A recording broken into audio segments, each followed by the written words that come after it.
Bonjour, je suis heureux de vous retrouver pour 2 nouvelles affaires des enquêtes impossibles. Quand 3 personnes de la même famille sont agressées à leur domicile par un tueur à gages et qu'une seule d'entre elles s'en sort saine et sauve, les enquêteurs ont naturellement tendance à suspecter de prime abord le membre de la famille survivant. Grâce à leur expérience, les policiers savent en effet que dans 80% des cas d'homicide, l'assassin fait partie de l'entourage proche des victimes. Mais l'emploi d'un tueur à gages dans un homicide en brouillant les pistes rend souvent le travail plus difficile pour les agents des forces de l'ordre. En France, c'est une des raisons pour lesquelles le taux d'élucidation des meurtres lors d'un règlement de compte entre malfaiteurs est bien inférieur à la moyenne nationale. Dans seulement 50% des cas, l'exécuteur et le commanditaire sont retrouvés par la police. Pour relier le commanditaire au crime, la police devra tout d'abord identifier le tueur à gages, puis ensuite prouver qu'il existait en effet une relation entre l'exécutant et le cerveau du crime suspecté. C'est en tout cas la mission que s'est fixée en 1989 la police de Münster dans l'Indiana, afin de retrouver la tête pensante du double meurtre d'un couple heureux en amour comme en affaires, Donald et Marsha Lewin. 9 novembre 1989. La police de Münster, dans l'Indiana, reçoit un appel à l'aide passé du domicile du riche entrepreneur Donald Lewin et de son épouse Marsha Lewin. Chez eux, la police fait une découverte macabre. Les 2 époux ont été tués. Marsha Lewin avait reçu une balle sur le côté gauche de la poitrine et elle avait aussi une autre blessure sur le côté de la tête. Donald Lewin avait reçu une balle dans la poitrine du côté gauche et une autre balle sur le côté de la tête. Marsha est morte, Donald respire encore, mais il décède à l'hôpital. Leur fils de 24 ans, Mark, en visite, est également blessé. Il a reçu un coup très violent à la tête et il perd beaucoup de sang. Son crâne est fracturé. Il aurait été frappé par celui qui a abattu ses parents. J'ai un colis à livrer à Monsieur Lewin. La première confrontation avec le tueur a eu lieu dehors, devant le garage. L'homme en question déclare avoir un colis à leur livrer, mais Mark le trouve étrange. Il a eu des doutes parce que l'homme ne portait pas l'uniforme habituel de l'enseigne de livraison express. Et sa voiture n'avait pas de logo non plus. L'homme demande à Mark Lewin une signature, puis il dit s'être trompé de colis et s'en va. Mark est retourné à l'intérieur de la maison. T'attends un colis? Non, pourquoi? Il y a un livreur dehors avec un colis. Il a raconté à sa mère ce qui venait de se passer et il lui a demandé si elle était au courant de cette livraison. Le livreur revient, cette fois-ci à la porte d'entrée, et remet à Mark le fameux paquet. Il sort ensuite une arme à feu avec laquelle il le menace. À genoux, dépêche! Mark ne veut pas se soumettre. Le livreur le frappe alors violemment et le laisse là, sans connaissance. Tout ce dont il se souvient, c'est que peu de temps après, il a entendu sa mère crier et qu'un coup de feu a été tiré. Mark reprend connaissance et sort de la maison pour aller se réfugier dans l'école, de l'autre côté de la rue. Il y avait beaucoup de monde dans la rue. C'était l'heure du début des cours et par conséquent, parents et enfants étaient en route sur le chemin de l'école. Ils ont vu Mark sortir de chez lui couvert de sang. Il saignait à la tête et ils se sont dit que quelque chose était arrivé, mais ils ne savaient pas encore quoi. 30 secondes plus tard, ils voient un homme armé sortir en courant de la maison. Les différents témoins l'ont décrit comme un grand type barbu et plutôt baraqué. L'homme se met à courir après Mark, mais très rapidement, il regagne une voiture garée dans la rue. Au moment d'entrer dans sa voiture, il aurait tapé du poing sur la carrosserie en lançant un juron. Lorsqu'il prend la fuite, un couple qui venait de déposer son enfant à l'école décide de le suivre. Ils ont assisté à la scène et ils se sont dit « Suivons ce type et voyons où il va ». Mais ce dernier a pilé, il est sorti de la voiture et les a menacés de son arme. Terrifié, le couple obtempère et stoppe aussitôt la poursuite. mais ils ont eu le temps de voir sa voiture, une Corsica bleue. La police espère que son identification les conduira jusqu'au tueur. Les enquêteurs se rendent sur la scène de crime dans l'espoir d'y recueillir d'autres indices. La police découvre l'enveloppe livrée par le tireur à l'endroit où Mark l'avait laissé tomber. À l'intérieur se trouve un indice clé, un plan. Le plan était une carte de la ville de Chicago sur laquelle l'emplacement de l'aéroport de Midway était entouré. La carte contient également un itinéraire de l'aéroport jusqu'à la ville de Munster, un autre indice très révélateur. S'il a eu besoin de cette carte, c'est manifestement qu'il n'était pas de la région. Ce simple fait écartait d'office l'hypothèse d'un cambriolage ou d'une effraction classique. En attendant d'en savoir plus, les enquêteurs se concentrent sur l'identification du tireur. Les témoins sont nombreux, ce qui permet d'établir le portrait robot du livreur auquel Mark Levin a eu affaire. Dans les 35-40 ans, blanc, plus d'1,80 m, pas de signe distinctif au visage, pas de lunettes, une barbe plutôt bien fournie et une carrure d'armoire à glace. Les enquêteurs se mettent à la recherche du véhicule du tueur. Si celui-ci venait de l'aéroport, il a dû le louer. Pourtant, l'identification de la Corsica bleue s'avère beaucoup plus difficile que prévu. Pendant qu'une équipe d'enquêteurs recherche le véhicule, une autre cherche à découvrir ce qui a pu motiver le meurtre des époux Levin. Le mobile est manifeste, l'argent. J'ai découvert qu'ils étaient à la tête d'une fortune estimée à environ 25 millions de dollars. Le principal suspect est le fils unique des Levin, Mark, grièvement blessé lors de l'agression. Parmi les personnes qui auraient pu tirer un bénéfice du crime, il y avait d'abord leur fils, à cause de l'argent.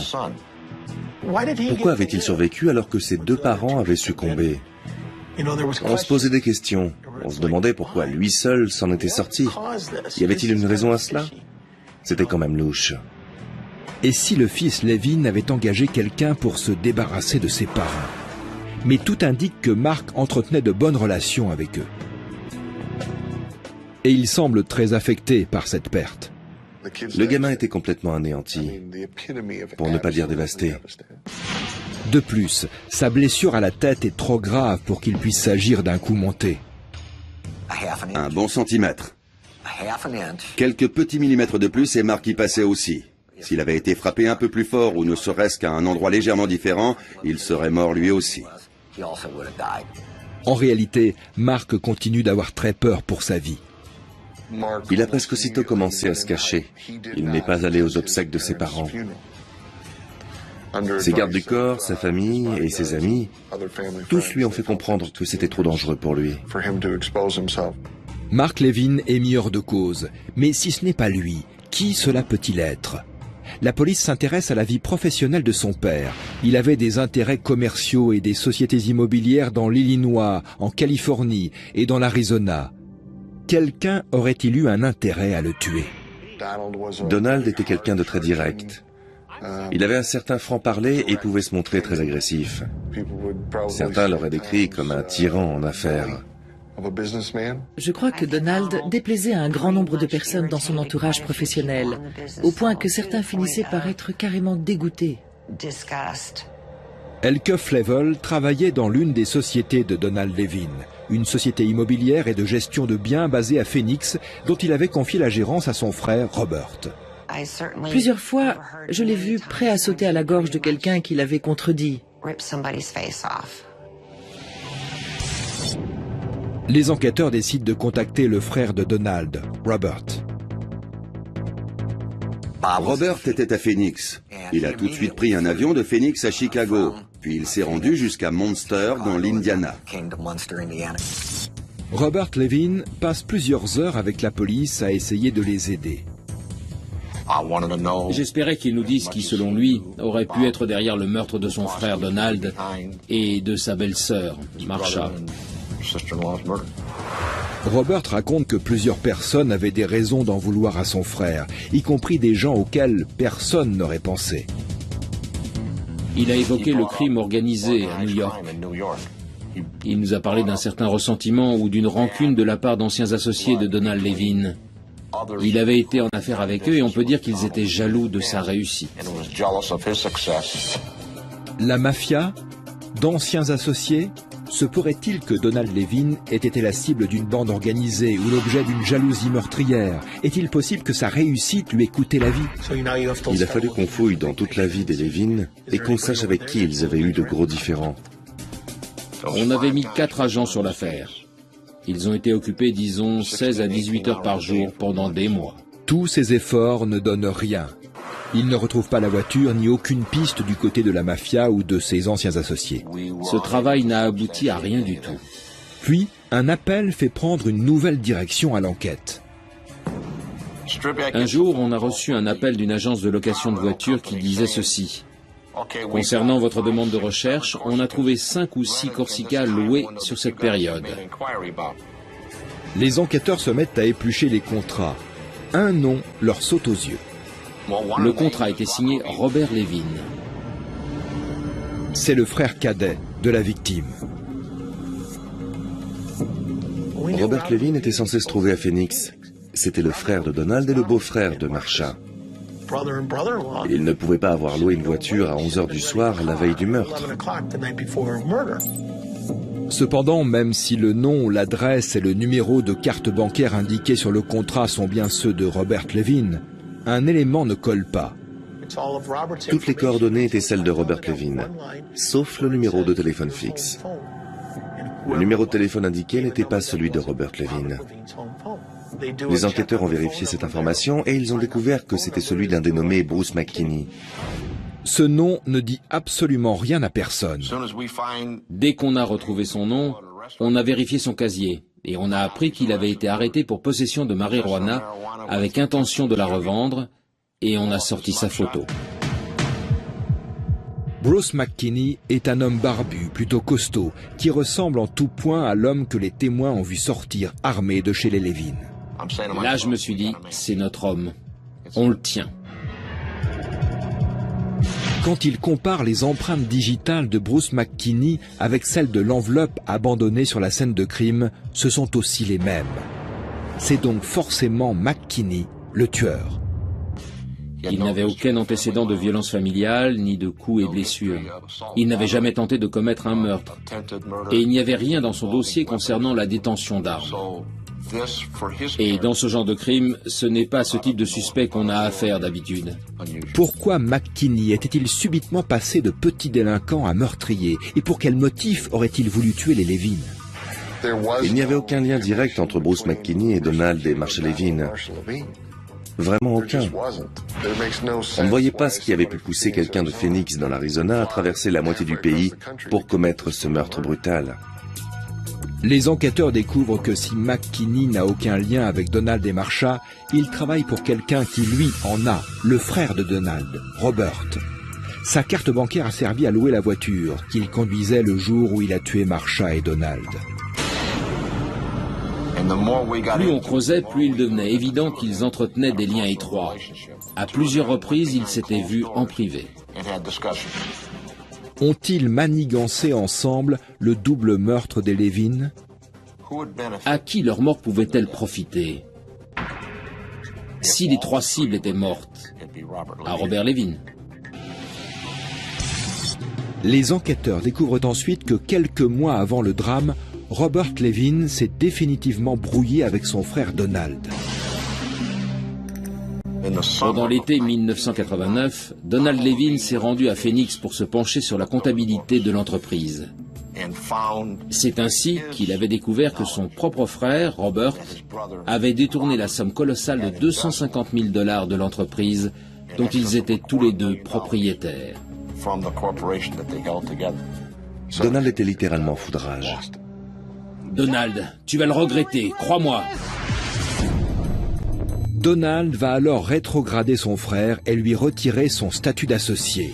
Dès lors, Robert Levin n'est plus qu'un employé de bureau comme les autres. Robert accordait une très grande importance à son image. Ça l'a complètement anéanti que Donald raconte à qui voulait bien l'entendre « Mon frère est un escroc. Il m'a volé de l'argent et il n'est plus gérant de ma société. » Le coup est très dur financièrement. Il n'avait que ce salaire. Donc le niveau de vie de Robert a considérablement baissé. Depuis le début, les enquêteurs soupçonnent celui qui a assassiné les Levin d'être un tueur à gages. Maintenant, ils savent qui l'a engagé. Les dominos sont tombés les uns après les autres et tout indiquait que c'était lui le coupable. Lui et lui seul avaient à la fois les moyens et le mobile. Pour parvenir à son objectif, il a réussi à convaincre Bruce McKinney de commettre les meurtres à sa place. Sur le papier, McKinney avait tout du tueur à gages idéal. Il s'était souvent vanté auprès de Robert Levin d'être un vétéran du Vietnam, habitué à tuer. Il avait raconté à Robert Levin qu'il avait été béret vert au Vietnam, que sa tête était mise à prix par les Viet Cong et qu'il était un vétéran hautement décoré. En réalité, McKinney n'a jamais été soldat et il n'a jamais tué personne, mais il accepte quand même ce contrat. Bruce McKinney et Robert Levin sont interpellés le même jour. Les deux refusent de parler. La police n'a aucune preuve contre Robert Levin et elle est forcée de le libérer rapidement. Peu de temps après, il disparaît. Quand Robert Levin a disparu de la circulation, Bruce McKinney a compris que son complice l'avait lâché. Il fallait qu'il sauve sa peau parce que Robert n'était plus là pour l'aider. De toute évidence, il se moquait bien de ce qui pouvait lui arriver. Bruce McKinney n'a pas le choix. Il passe un marché et il raconte tout aux autorités. Peu de temps après s'être fait rétrograder, Robert Levin a contacté McKinney. Robert Levin a fait comprendre à Bruce McKinney que s'il était disposé à éliminer les trois Levin, Donald, Marsha et Mark, il ferait de lui un millionnaire. Bruce McKinney traversait alors une période difficile. Il n'a pas hésité à se faire passer pour quelqu'un qu'il n'était pas. Il n'avait pas d'emploi stable, il croulait sous les problèmes financiers, il devait plusieurs mois de loyer et avait des tas de factures en retard. Par conséquent, c'était dans son intérêt d'adhérer à ce plan. En échange de ce service qu'il lui demandait, il allait lui rendre l'appareil et il le récompenserait à la fois financièrement par de l'argent et par un emploi stable dans la société. Il comptait récupérer la société de son frère et donc il avait tout à y gagner. Robert a très clairement fait comprendre à Bruce que les trois membres de la famille, Mark, Donald et Marsha, devaient être éliminés. Ils devaient se débarrasser des trois dans un certain ordre pour que tout se passe bien et que Robert puisse hériter de leurs biens. Mark devait être la première victime, suivie par sa mère Marsha, puis par Donald, qui devait être tué en dernier. Si les deux héritiers de Donald étaient assassinés, alors leurs biens, d'après la théorie de Robert Levin, lui reviendraient, puisque ce serait lui le dernier parent encore en vie. Robert Levin et Bruce McKinney vont d'abord faire une reconnaissance des lieux. Ils s'envolent de Phoenix pour Chicago, puis roulent jusqu'à Munster, dans l'Indiana. Il lui a d'abord montré la maison, puis ils ont fait un tour dans le quartier, et ils sont rentrés à Phoenix en avion. Les enquêteurs connaissent maintenant le plan de Levin dans les moindres détails. Bruce McKinney s'envole pour Chicago. Avec la carte bancaire de Robert Levin, il loue une voiture, puis il se rend chez Donald et Marsha Levin. Il ne se gare pas dans l'allée, mais dans la rue pour faciliter sa fuite. Mark Levin se trouve alors à l'extérieur de la maison, dans le garage. McKinney s'approche avec un colis à la main, puis repart, prétextant s'être trompé d'enveloppe. Quelques instants plus tard, il revient sonner à la porte d'entrée. À ce moment-là, Mark était dans la maison. Il a ouvert et pris le paquet que lui tendait Bruce. Et là, il a sorti une arme et l'a pointée sur lui. À genoux, dépêche! Et attendez! Bruce McKinney menace Mark Levin de son arme, puis il l'assomme. À ce moment-là, Bruce est sous pression. Et comme toute personne stressée, il ne fait pas les bons choix. Notre hypothèse, c'est que si le tueur avait tiré sur Mark Levin immédiatement en entrant dans la maison, les coups de feu auraient forcément alerté les parents. On pense donc qu'il a d'abord voulu neutraliser le fils. Comme ça, une fois débarrassé de Marsha et Donald Levin, il pouvait tranquillement achever le fils Levin pour terminer le travail. Cependant, les cris poussés par Mark alertent sa mère. Mark! Mark! Marsha est aussitôt accouru en hurlant le nom de son fils. Pris par surprise, Bruce s'est tourné et a tiré le premier coup de feu. La détonation alerte Donald, qui accourt alors vers sa femme. Donald Levin est sorti en trombe de la salle de bain. Le faux livreur lui a tiré une balle dans la tête et une autre dans la poitrine. Aussitôt après, il s'est retourné et il est revenu sur ses pas. Il a vu Marsha qui essayait de se relever et il lui a tiré une balle sous le menton. Leur exécution est aussi brutale que rapide. Mais quand Bruce McKinney revient dans l'entrée, Mark Levin n'y est plus.